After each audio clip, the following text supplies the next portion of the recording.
Mike. Two quick questions to you, Mutuse. Is there any crime that a Kenyan will have committed if they have 20, 30, or even 40 companies? Because I see you have listed 22 companies here. Is there any crime by just owning these companies you feel that the person you accuse has committed? Second, on this issue of Vipingo Beach, surely, Honorable Mutuse, what is the crime of the sons of the Deputy President being listed as directors? Because I have tried combing through your motion to establish what you consider to be either an illegality or a crime on their part by simply being listed as directors. Lastly, Mr. Speaker, is to the Council for the DP, Wakili Masharia. The clips of the then DP Ruto played by your team, could we read it to mean that it's an admission on your part that you're saying, if it was done then by a sitting deputy president, please allow the current one to commit the same at this point? And lastly, the 30% allocation to Ford Kenya in the coalition agreement in ANC, how has it been realized? Senator Margaret Kamar. Thank you, Mr. Speaker, for giving me the opportunity. I have one small question for Honorable Mutuse, and that is on the witness, somebody who, by the name Peterson Jomo Muchira, who wrote an affidavit that touches on Olive Garden Hotel. He offered himself to appear and be cross-examined on the content of his affidavit. Was he invited? Senator Kathuri Murungi.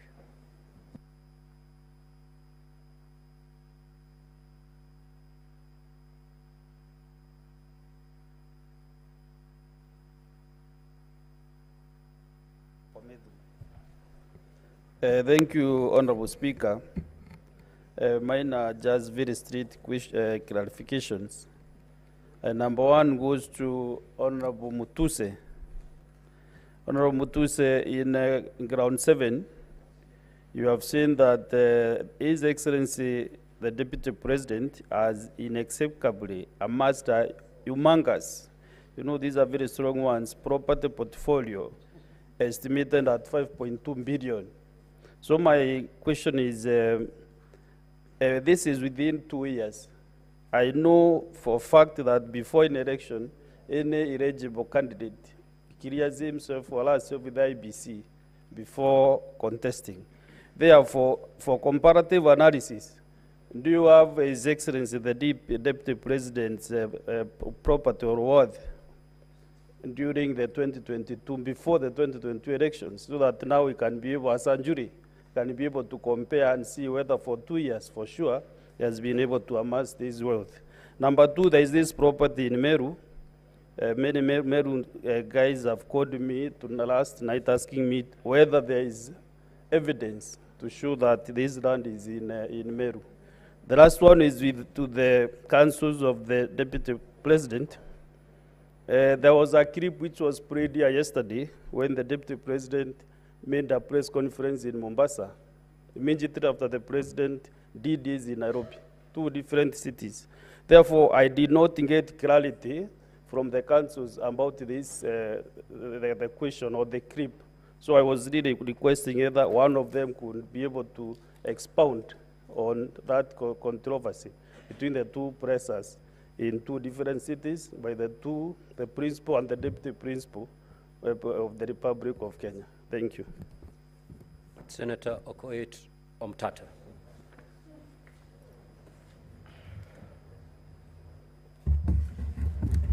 Thank you, Honorable Speaker. I have a question for the Honorable Mutuse. To whom does this motion belong? Because in most of your answers, you keep on saying we. I think Honorable Senator Mutata, that question was asked by the Honorable Enoch Wambua, Senator, and Okay. it was responded to. So just ask for a different clarification. Okay, and other than that, I wanted to ask whether Honorable Mutuse knows the difference between an impeachment motion and a censure motion.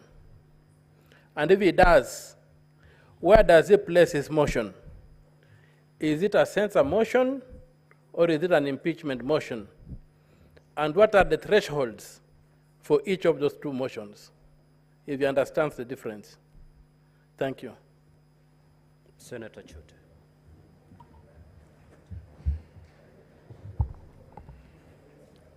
Asante sana Mheshimiwa Spika. Mheshimiwa Mutuse, ulileta ushahidi hapa mbele ya Senate ukidai ya kuwa Deputy President ako na 5.2 billion. Wewe ni wakili. Na vile unaongea jana unaonekana wakili kwa wakili shupavu. Ulileta ushahidi gani hapa ya kuonyesha valuation ya hii property ya hiyo katika documents yako kuonyesha imefika 5.2 billion. Swali ya pili, ulileta mashtaka 11.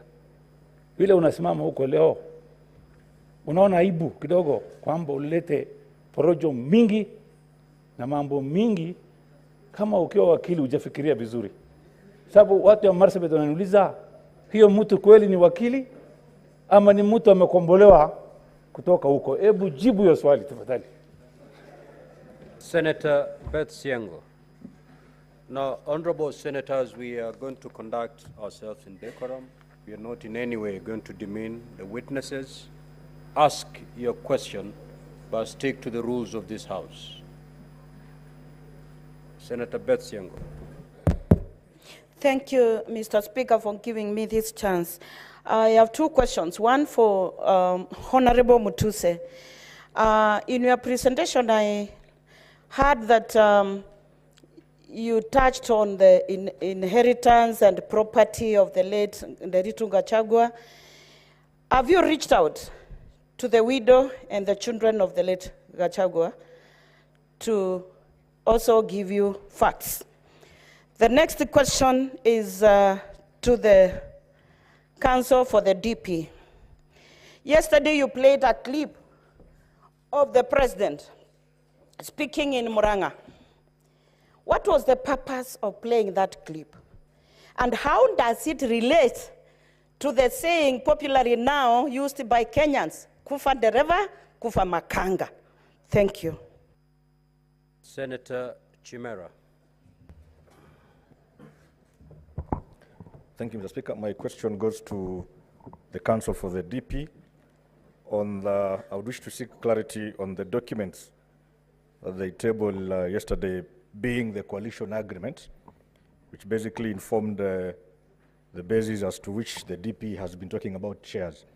I just want to know whether there is any document that secures shares in respect of the region where the DP comes from.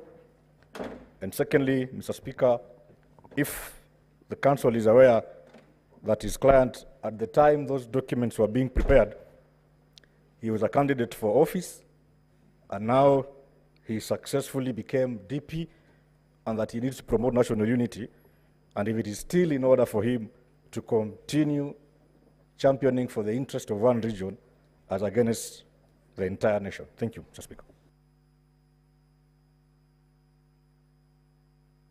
Senator Richard Onyonk.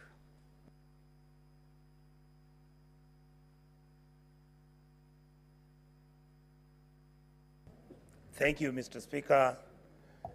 My questions are two, and I would like to ask Honorable Mutuse. I hold you highly. I don't think that you're as idiotic as our colleagues will say. I want to ask you, between the time when the Deputy President was a Member of Parliament and the time when he became the Deputy President, were you able to see whether there was a deliberate variation in the amounts of money that he was handling? Did you see whether the money that he was handling as a member of parliament, for example, changed then to the money that you brought in, where you're saying that there is some money laundering taking place. Were you able, or are you able to show that distinction in order for you to make your case? The second question I wanted to ask you again on the same issue. When you are trying to find out whether there is money laundering on any transaction, and I know chances are you did not have the technical expertise and maybe an investigative agency to help you. But did you, by any chance, find out money moving from anywhere, either through His Excellency the Deputy President's private accounts, or any money that was being borrowed?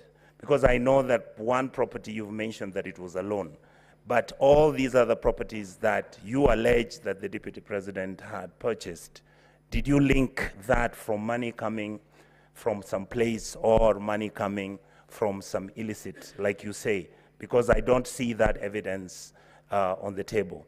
And finally, I want to ask you again, Mr. Speaker, that if you look at the issue of the will of Mr. Gachagua, that is the former governor, did you by any chance get a way to ask either through the wife, the children, whether there was a meeting that took place where they were involved, or whether they were unhappy or happy with the transactions which were taking place?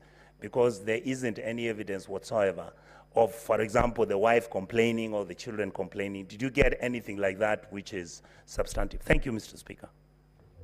Senator Mutinda Tabit.